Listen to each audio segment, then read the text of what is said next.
Hi, I'm Katie. I'm with the WeShape podcast. We're here with Tyler, co-founder of WeShape, and Nina. Hi. Our brand advocate and brand educator.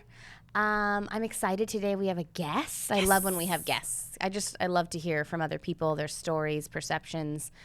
We'll introduce her in a moment, but I just want to check in with you guys, see how your week's going. How have things been since last time we met? Pretty groovy. I got these sweet overalls I'm really excited about. I mean, they're amazing. Well, I live with you, so, that's the ups and downs of life and business and children and everything, so.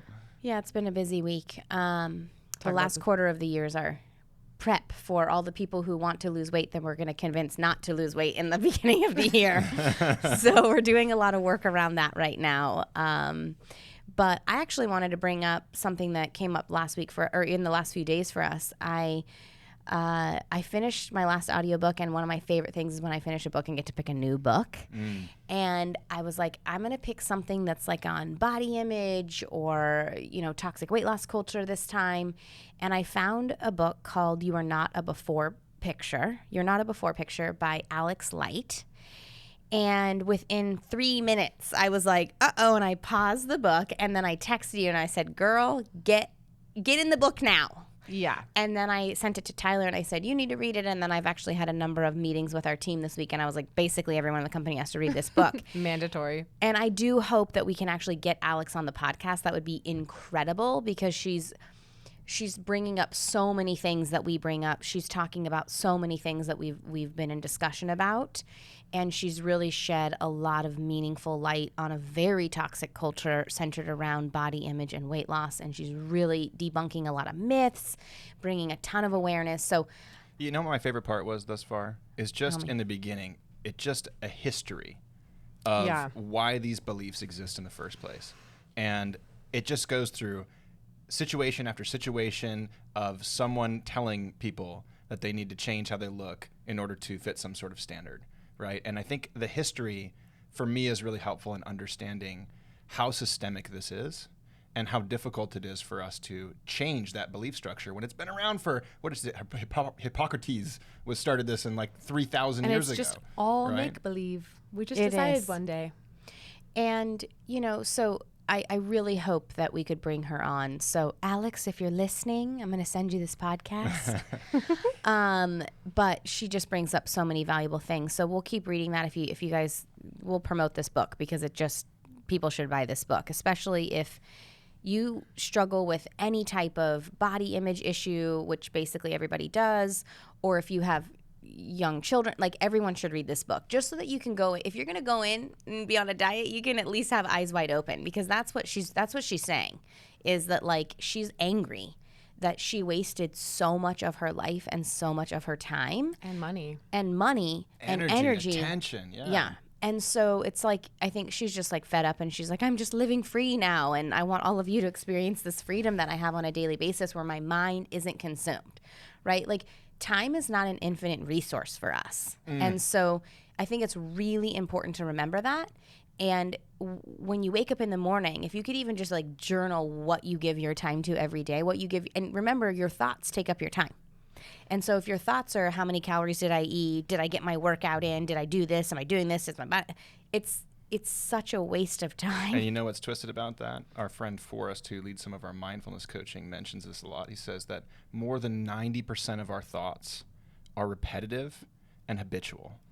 That means that 90% of our time and energy is spent stuck in the same pattern over and over and over again. So that's why I think you should carve off some of that 90%, examine those things, and start trying to make some different choices.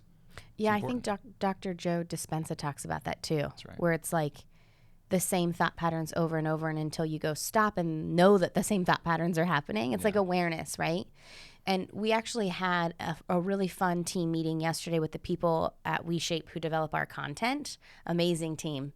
And we really... Hi, team. They're actually here with us. So you can't see them. Sometimes I try to invite them on the camera, and they're like, leave me alone. Anyway, we had a great meeting yesterday, and I was really talking about, the content that we offer people who are following us in our community, and sort of the importance of bringing awareness to this topic. But I also said, sometimes bringing the awareness kind of sucks because it's like kind of negative, right? Like it's like, but I also feel like we have an opportunity, especially in our brand and in our company, to say not only are we going to bring awareness, but there's also kind of a different way to do it. So I love that it's not just only sitting in the icky parts of it, right? But I did tell everyone yesterday, and I firmly believe this, until you sort of at least acknowledge those parts, and until you are actually aware that those parts exist, behaviors can't change.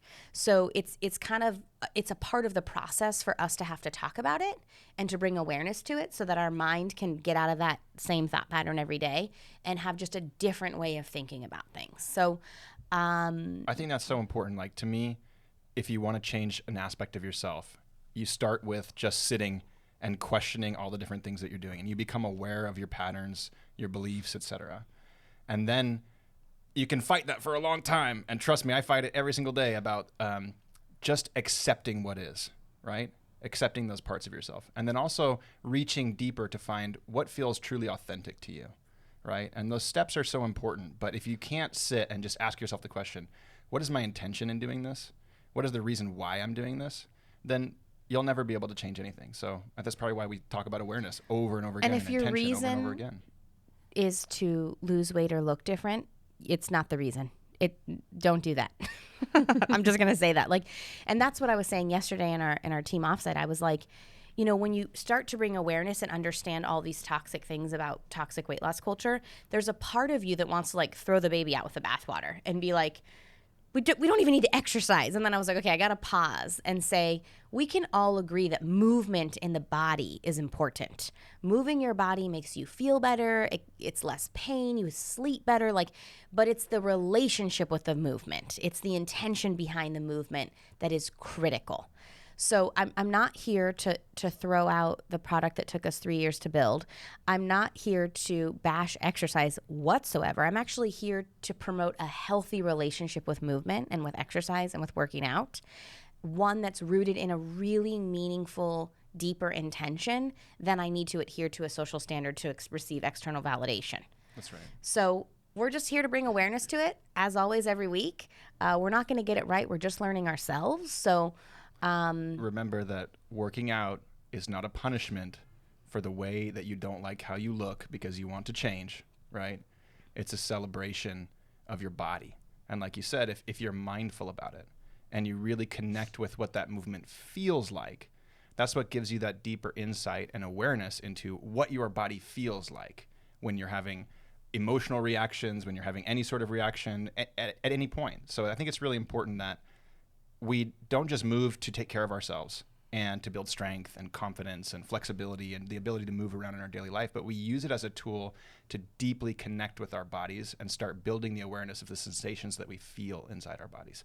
It's really important. It's something I don't think many people think about. Yeah. Okay, I want to introduce our guest today.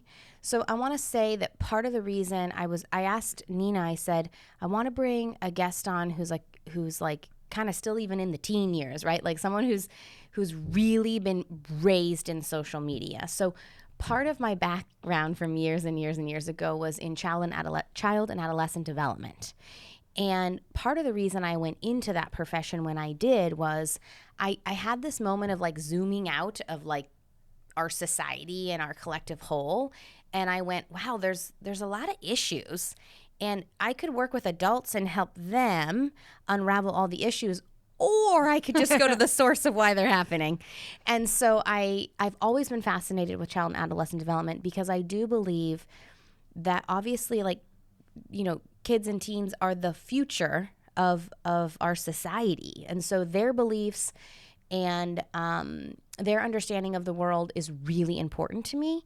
And I always have thought about our company really inviting that group of people into our community at some point. I know we don't have a lot of teens with us now, but I really feel I actually feel a lot of hope for the next generation.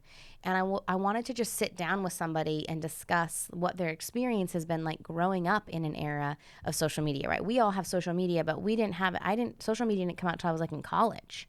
Yeah. So it's very different experience. So Anyway, let me introduce our guest today. Her name is Gianna. She is an aspiring nutritionist, CrossFit athlete, and eating disorder survivor. She's an activist at her core and does her best to bring awareness to body shaming and its detrimental effects in every way she can. So come join us, Gianna. We're excited to have you. Down. Right, welcome. Yay. That reference is probably really old for her. I just realized. Price is Right? No one? Okay. Oh, I used to stay home from school and watch that show. They always said, "Come on down," but she's like, "What are you talking about?" Yeah, it's okay. It's okay. Before my time. Who is that?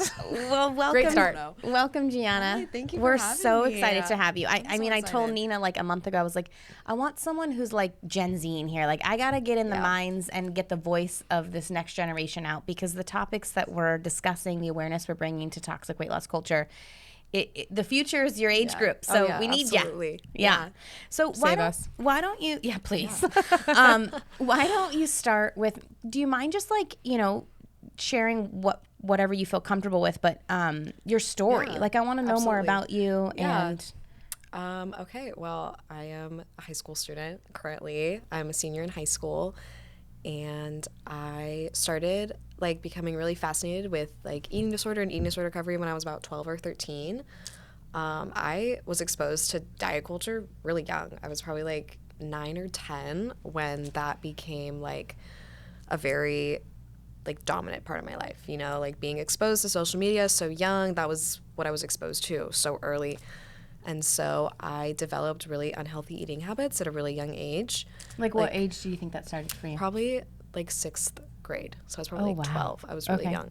Do you remember what like your first exposure? Like, what would be kind of or towards the beginning, like what that first feeling where you're like, I'm not who I want to be and I want to change myself? Yeah, I think I got Instagram. I think that was the first time I got Instagram when I was like 9 or 10. Mostly like I was like, Mom, I want Instagram, like so I could keep in touch with my family and my friends that had it at the time. And I really had no idea, and I don't think my parents had any idea either, like how much is out there and how much I'm going to be exposed to at that age. And so I would see models and influencers and things, and I was like, oh, I don't look like that. Like, why don't I look like that? Like, that's weird.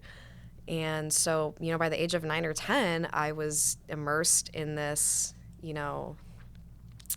all these models and these influencers that were promoting toxic eating habits and diet culture. And, being 10 years old, I don't know anything about nutrition and what my body needs. And You believe what you see. yeah, right? exactly. You're impressionable. You're vulnerable to that. And so, yeah, I got sucked into that really toxic environment really young. And, everyone around me, was like, oh my God, like, she's working out and she takes care of her body and she, counts her calories and like, she's so healthy. And that was fuel for me to keep going with these toxic habits, because from what people saw, it was like, oh my God, she's so healthy, and that wasn't what it was at all. But from what people saw,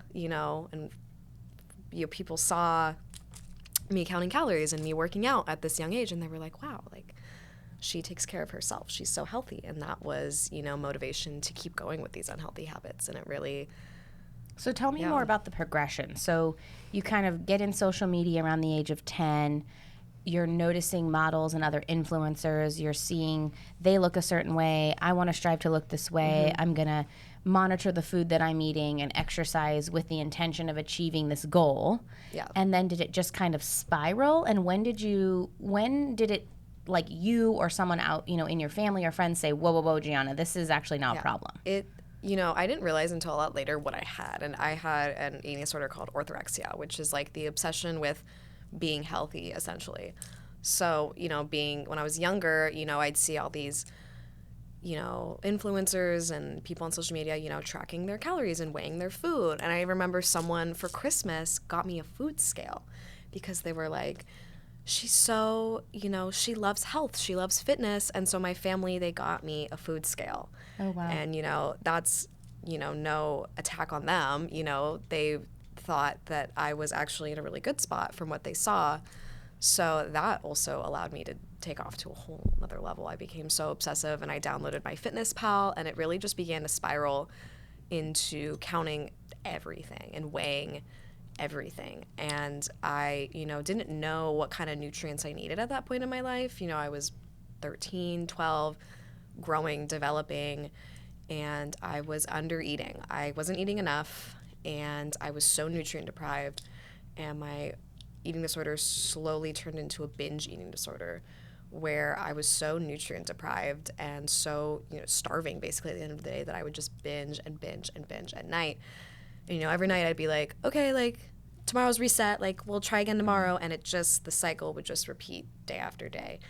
And I kind of realized that this was not normal when I was, I was working out with my really good friend, and we were working out together, and she was a CrossFit Games athlete, and she mentioned something about her binge eating disorder.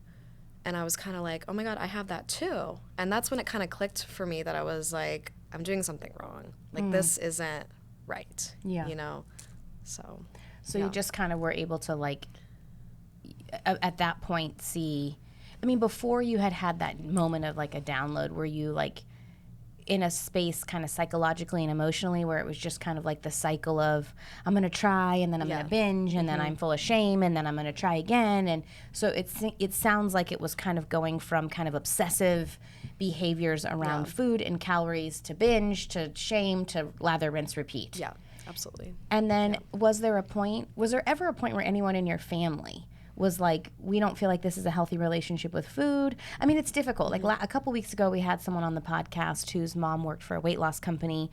And the things she was saying, I was like in shock. But then the other side of me was like, well, yeah, 10, 15 years ago, that was completely normal. And what I said to that was like, when you're in the middle of that and it doesn't feel right inside, but everyone around you is like, that's cool, this is what we do, then you kind of override that internal voice. So was that kind of what was happening for a while, or was there eventually a point as time went on where, like, maybe some people that were close to you were like, okay, Gianna, what's going on here? I think, a big, like, motivator for my eating disorder was my dad's partner at the time. When I was maybe like 9 or 10, she was doing bikini competitions.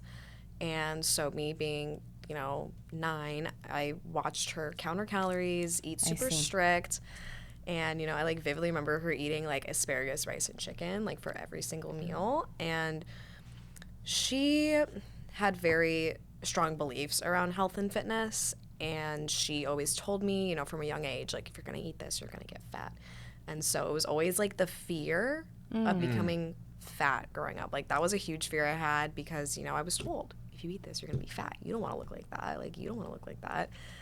And, so I don't think my family really realized how bad it was, because from what they saw, I was doing CrossFit, and I was, tracking my food, and, she just really likes being healthy, you know? So I don't think they really saw the extent that and it was. I also think that these conversations and this awareness and these dialogues are kind of just now starting, right? So, like, I can think back to when you were that age, and I was probably in parallel doing Nina and I were probably doing some sort of. The longer I stayed asleep, I was not eating. I was probably like, if I nap longer, I'll be eating less. The toxic behaviors. When she said that the rice and that was your meal. It was absolutely. Broccoli, actually. I don't think it was asparagus. Yeah, no, asparagus. Oh, it was? Okay, it was. Well, that's a classic. That's the crazy thing is, like, NPC, like bikini models, they do a certain, like, it's a deprivation diet is what it is. And, like, that's their sport. I don't mean to knock on anybody who does something they're passionate about, but toward the end of that, even people who participate in it will say, this is not sustainable. This is not healthy. Like, this is not what we do. They, to some degree, dehydrate themselves even towards the end to get that, like, really high score. And that's not how they live their lives. They generally go back to a different eating pattern afterwards, but that particular lifestyle is exceptionally strict.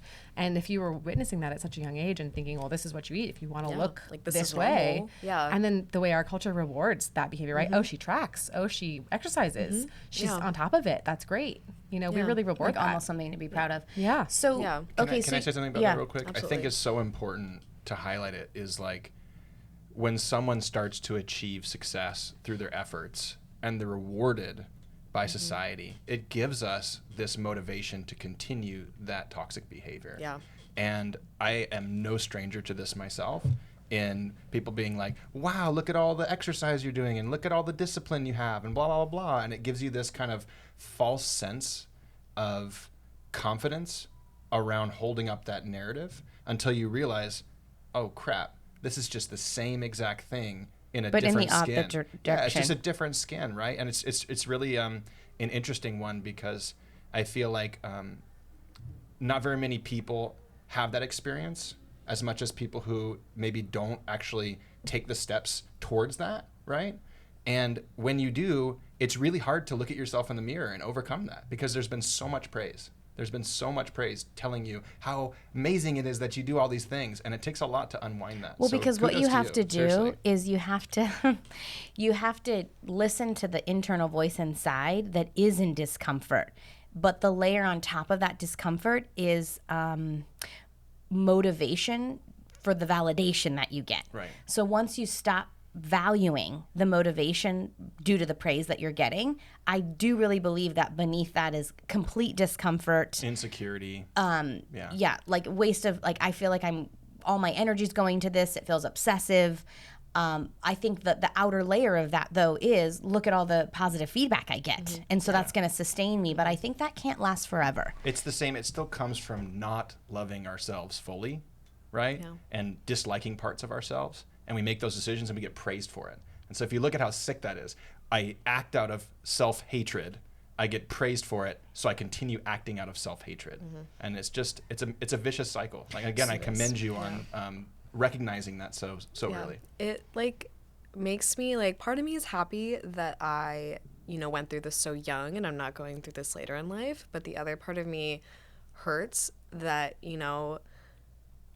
my younger self had so much of her childhood taken away from her because she was struggling with this for so long, because like I was doing very like adult things at such a young age, and it's like I was stripped of so much of my childhood at the same time. So it's a really shitty situation to think about. Yeah, I mean, it's hard because you can't, again, time is not something that we get back. Yeah. And so I think that part of my desire to reach people that are much younger than me is because for every time we're able to come on here and talk about this, and every time you're able to share your story, we don't know how many people will hear that and then go, I need to acknowledge this problem that I have. I need to get help. I need to change the internal value system that I have inside. I need to change my social media, whatever it might be, even if it's something small, it's like a gift to them, right? Like they get something back. And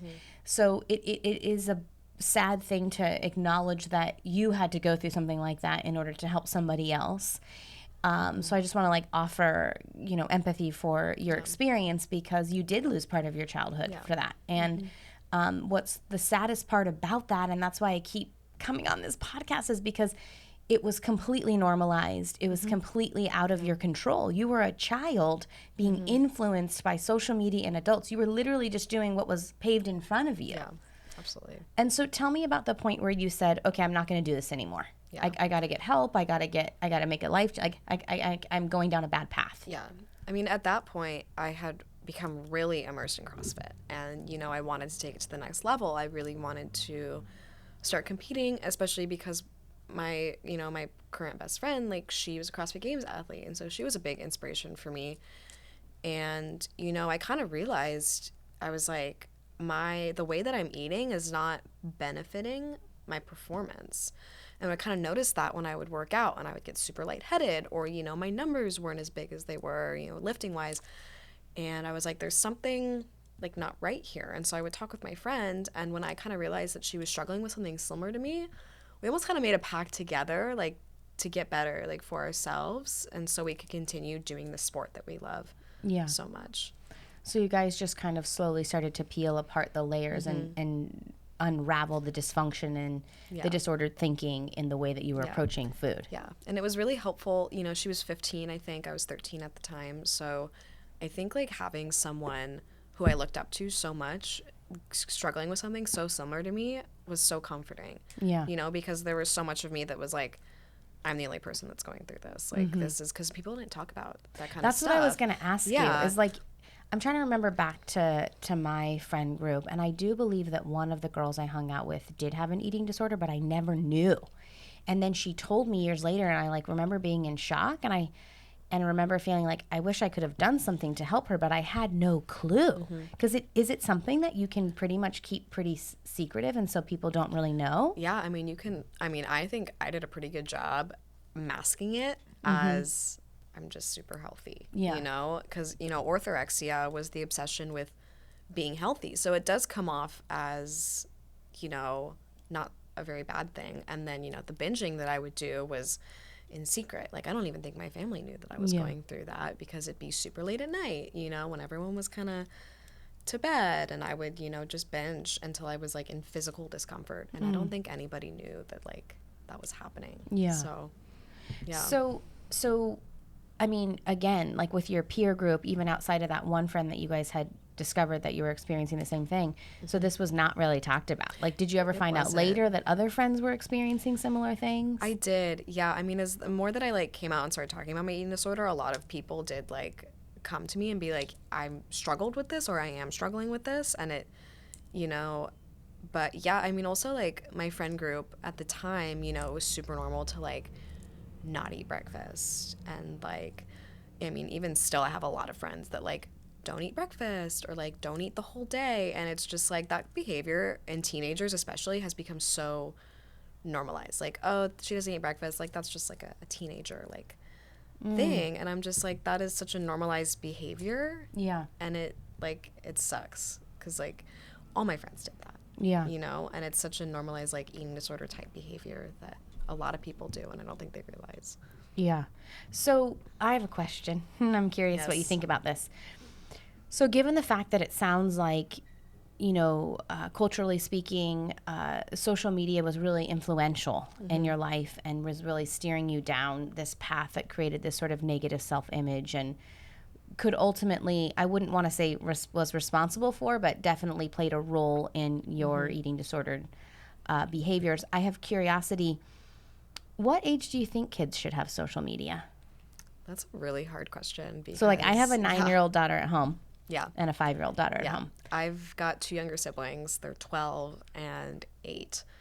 And, you know, they've got like YouTube and, you know, and I had social media pretty young, and I like kind of got Snapchat and like TikTok, which was Musical.ly at the time, like before my parents, like they didn't know. I kind of like snuck that. And now, like I see with my younger siblings, my parents kind of more monitor their social media, which is something that I really wish that they did for me, especially with like all the stuff that I was exposed to at such a young age. I really wish that my parents had monitored my social media use. But it's hard because like my sister, she's in 6th grade. She just went into middle school, and she's like, I really want Snapchat. All my friends have Snapchat. Yeah. And it's like, you know, it's like one thing for them to, you know, communicate with their friends and, you know, just be able to like talk with their friends. And it's a whole other thing, you know, because you don't even know what's out there and what they're going to be exposed to. And, you know, Snapchat, I remember like was so shitty in middle school because there was a thing called the Snap Map where you could like see what your friends were like, where they were. And all the time I would see my friends when they would hang out without me in middle school. Oh my gosh. It was like, there's other problems. Oh yeah, there's other problems. The worst thing ever. And so I'm just like, I don't want my sister to have to go through what I went through. Yeah. Like, even in terms of like not the whole eating disorder thing, just like shitty middle school stuff that I went through. So it's a really, you know, but then you don't want to deprive her of that social life. So it's like, it's very complicated being a parent because I think that you don't want your kids to be excluded, right? Because especially once you get past 9 or 10 years old, you shift from this world of like your parents are everything to more of your own internal experience. Connection and social peer relationships are like the most important. And so it's a fine line. And we've talked about this a number of times, and I don't know what we'll end up doing. Luckily, right now, our daughter goes to a school where there's actually no cell phones allowed. And it goes through 8th grade. So I'm like, we'll deal with this in a few years, hopefully. But I feel like, you know, it's tricky, right? Because social media can actually be used for amazing things. And I actually feel the worst for your generation because I feel like you guys were like the testers for us, right? Like it was kind of, you guys were the guinea pigs. So my hope for the future is that people are going to, maybe we can develop, like this is like the time in my opinion to start learning how to develop new relationships with social media that create, not just like, here's social media, use it, right? It's like we can acknowledge that there's healthy behaviors and healthy perspectives and healthy intentions behind social media. So I don't know if you have anything to say to that, but if you have like a 10 or 12-year-old who's on social media right now, what would you say to that 10 or 12-year-old? I mean, it's just like, with me, it's like, it's so easy to believe everything you see at that young age and see these people with tons of followers and just like idolize them almost. Like, oh my God, they have so many followers. Like, they must know everything. Like, they must be just like, and I just like, if I was talking to my sister about this, like, don't believe everything you see, and don't, because I even know now that she's on YouTube and she like follows these morning routine videos, and she kind of like, I've noticed that she kind of copies their little morning routine videos and like gets the same like little skincare products as them, and it's all fun and games until someone is promoting a really toxic and negative behavior, and she sees that and she wants to copy that. Yeah, it's normalized. So she can be just like her favorite influencer, and that's what's really scary to me. Yeah. What's difficult is like, the younger we are, the more we learn by mirroring those that we trust around us. Literally, like, there's neurons in your brain called mirror neurons that take your outside world and say, hey, this is how we express ourselves, and what you put your attention on is how you're going to show up.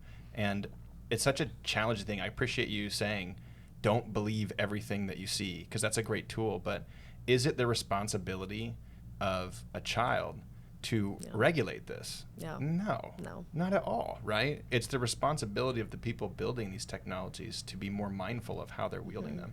And like, frankly, I think we just need to bring more awareness to that. I think that the more we can foster connection with self, I don't know, this is a theory, that, because I feel like as an adult, some of the work that I've had to do is say, okay, your outside influence is at a volume 10, and it's like if I have two dials next to each other, and your internal voice is at a 2. So we gotta actually flip that, right? So it's not, we can't pretend that we're not gonna have any outside influence. That's just not humanly possible in 2022. And so it's like, how do we get this younger generation to sit with self and have that internal voice sort of overpower the messaging? I don't know the answer to that, but I do think it's something that's really important. And I know even last week we talked about, like, we challenged all of our listeners to go unfollow 5 people that the only clue that they had to lean into was, I'm looking at this account and I'm starting to question my looks, or I'm feeling bad. Like, if it evoked a negative feeling about self while looking at the post, there was your signal. And then I think Nina told Connor to put in the show notes like 5 people that offered positive influence, right? So there's a number of people that I love on social media, on Instagram, for instance, who will post like what would appear to be like a really flattering photo, but then they have like a side-by-side that's like, but actually I look like this too. And so it's kind of like exposing this idea that you can be filtered, and that bodies just, when you move, look different. And so I don't know. I don't know if you have any additional comments or advice or anything just about social media, because I do think for your age, it's like, it's so prevalent. Yeah, I mean, I think we put too much like responsibility on the viewer and not as much on the creator of the content, like exactly what you were saying. Like, that's so much responsibility for a child to have, when we really should be holding the creators accountable for that. And, social media is just like, it's our most perfect selves, and that's what's presented all the time. Like, it's a 1% of our lives that everyone sees, and we never see, the other 99% of people's lives on there. So, and it's so easy to get sucked in, right? And just look at pictures and know that, like, I know that when I look. And so I have really just been on a personal quest to unfollow a substantial amount of celebrities and influencers and people's whose life, like, when I look at their Instagram account, doesn't really seem all the way real to me, because I'm just like, this is not adding value to my life anymore. I can't participate all the way. And I did talk about this last week too, like, some of the biggest people who have influence in our society today, I do feel disappointed, because I feel like they hold a great responsibility and they're not taking that responsibility seriously, because these young girls, like, I mean, I don't know, I feel sadness for that. I feel like they need to if you have a huge following, you have a responsibility to create content that is not going to make people feel like shit about themselves, that's not going to just portray the 1% of your life through 13 filters. Yeah. How long can that all last, though? Because to me, that's the thing that everybody goes through in their life, is they seek outside themselves to find validation, happiness, whatever. And eventually, at least in my experience, the journey comes to a point where you go, it's not working, right? And I know there's always the next level up, you know? So for whoever's the most famous social media stars in the world, like, what's the next level up? I'm going to be a billionaire. I'm going to start this. I'm going to do that, or whatever. But at some point, they are either going to die feeling, you know, empty inside, but pretending that they're not, or they're going to go, hey, this is not helping me. This is not helping anybody else, you know? And I just see so many people shifting their attention, their belief systems, and their consciousness right now towards more of service of others and connecting with themselves, that I question how long it can last. I really do. I really do. Well, that brings me hope. I was going to say something that I wanted to come back to about what you said about how much requirement we place on the viewer to have discretion versus the content creators and the people who are building these apps and stuff.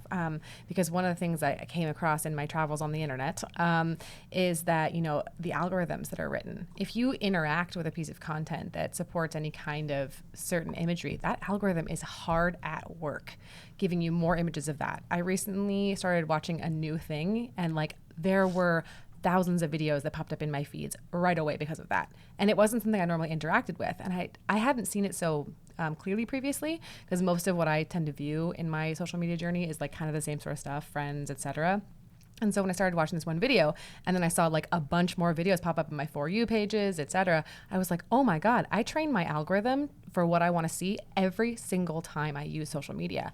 I didn't realize it was quite that instant. I thought it was a little more general, like they're just like, yeah, you're a young woman in this age bracket and look at these things.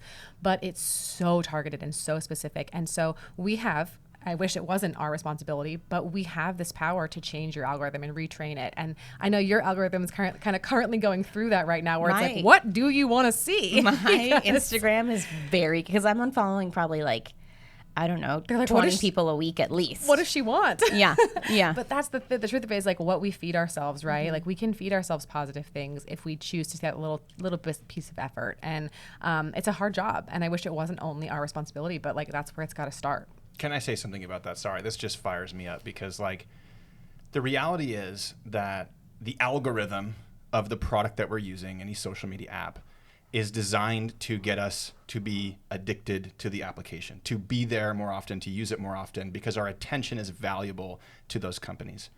This is true in food products. Food products are designed to be palatable, to hit us with dopamine so that we come back and we eat more, so we have a higher amount of money that we give that company over the lifetime.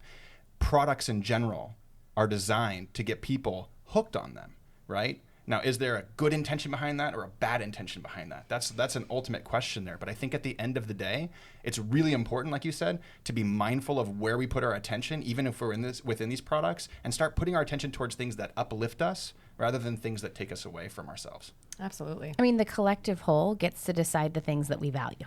Mm-hmm. That's what we get to decide. If tomorrow we ignored all that, right, it would all go away. It would all go away. The market wouldn't exist. Yeah.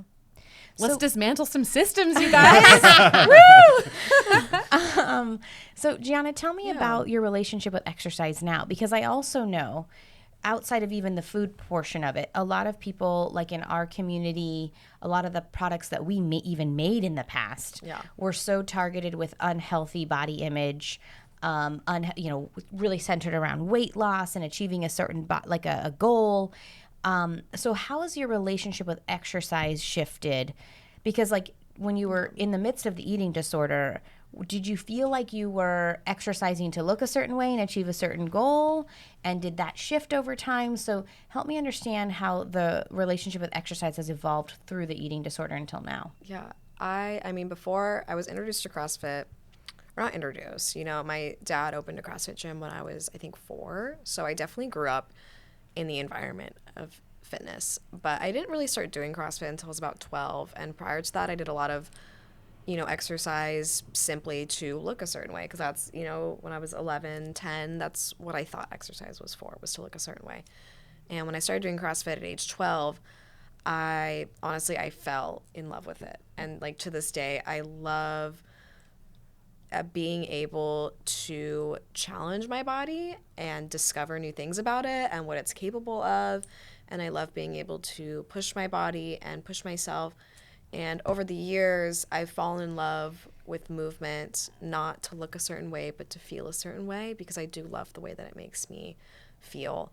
And when I feel good about myself, it brings so much confidence to me. And I did relapse in my eating disorder when I was about 15, right before COVID started. Mm-hmm. And I really had to reevaluate, what was fitness to me, because now, I was so immersed in the competition aspect and the really competitive aspect of it. And it wasn't sustainable for me being a student. And I really had to reevaluate, do I want to be in this really unhealthy position where all I think about 24/7 is what I'm eating and how I'm training, or do I just, want to take a step back and just love the movement that I'm doing and not put all this outside pressure on myself to perform a certain way and just move to move, So during this time, when you were struggling with the eating disorder and exercising a lot, can you think back to what percentage of your daily thoughts were just at that? Oh my God, all of them. Yeah. Every single thought was probably about food. And if it wasn't about food, it was about training. Yeah. Yeah. Especially being so young, and I still love competing to this day. I love, the environment of competition, and I love, being able to push myself to new limits that I didn't know I was capable of. But at that age, 15, I think, was when I got really competitive with it.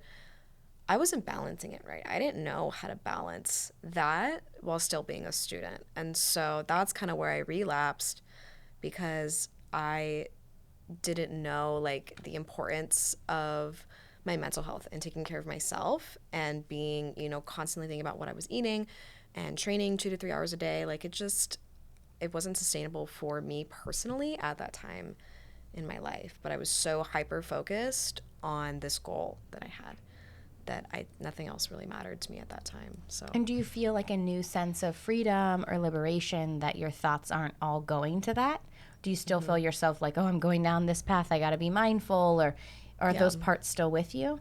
Yeah, and I think it gets easier, obviously. My whole competitive era was about 3 years ago, so it gets easier, but it never goes away fully. And that's what I've also just realized with eating disorder recovery in general, is it's never really going to go away, and it's going to be something that I'm going to work with for the rest of my life. And but I do learn from those days where it's harder for me, and I figure out what's not working for me, what do I need to change so this can benefit me.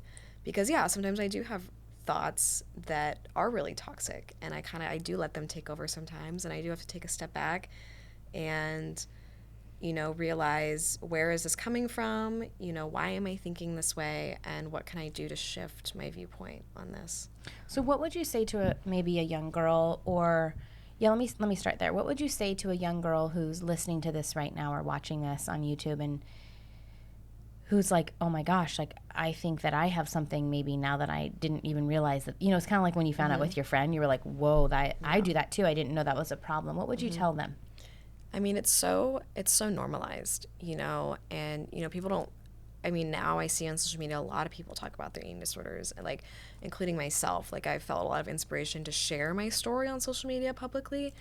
And, when I was younger, people didn't do that. And so it was really easy to feel alone, and there was something wrong with you even. And just the biggest thing I can say is that you are not alone. There are so many people who are struggling with you, alongside with you, that you don't even know. Yeah. You don't even know how many people feel the same way and just haven't vocalized that yet. So getting past that first fear of acknowledgement and asking for help. Yeah. And there's so much freedom and help on the other side of that. Yeah, absolutely. I think that speaks to what people often just feel missing in their lives is that connection to others. And that starts with eliminating the fear of being vulnerable and honest.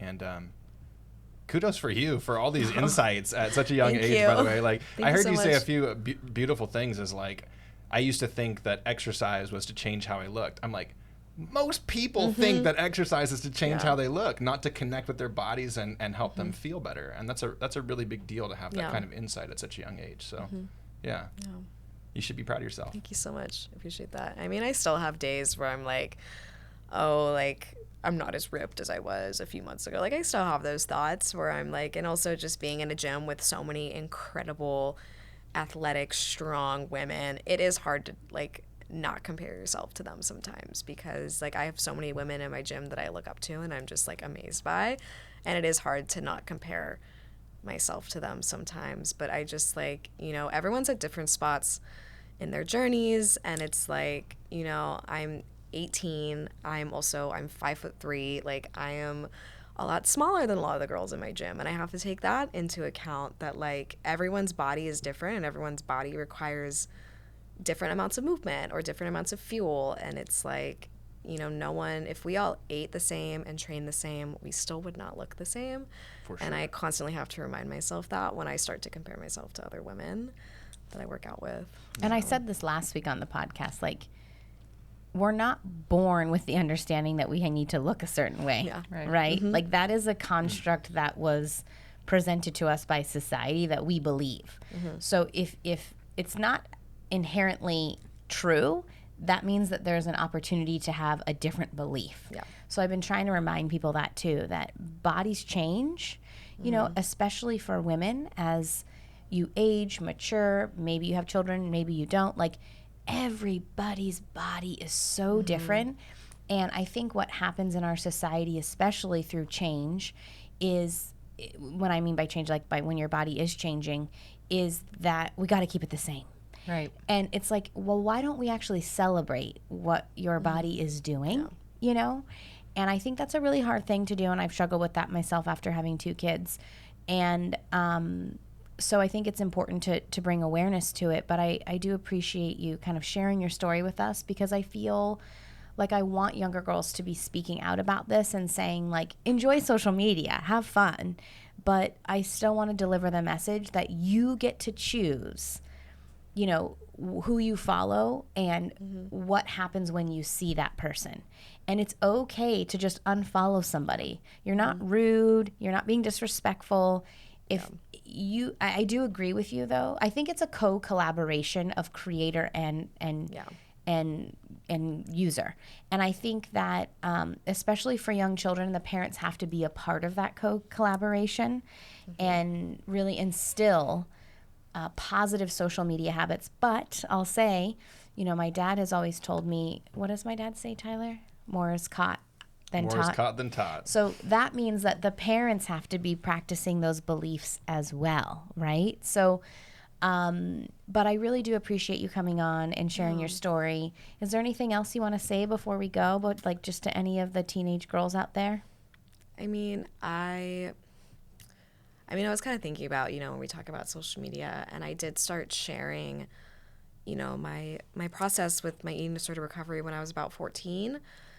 And, you know, like I said earlier, I was 15 when I relapsed, and I was still posting about my eating disorder recovery, but I don't think anybody knew that I had relapsed. You know, I started counting my calories again, and I started falling down this hole, because that's when I started, you know, competing again. And again, like, no hate or attack on anyone that does compete. You know, I think it's incredible, and just, you know, for that time in my life, it wasn't working for me, and that's all that it was. But nobody knew that, and I think that's like a huge thing, is like, even if someone is posting, you know, they're perfect all the time and they're, you know, doing great, like, you don't know what's going on behind closed doors.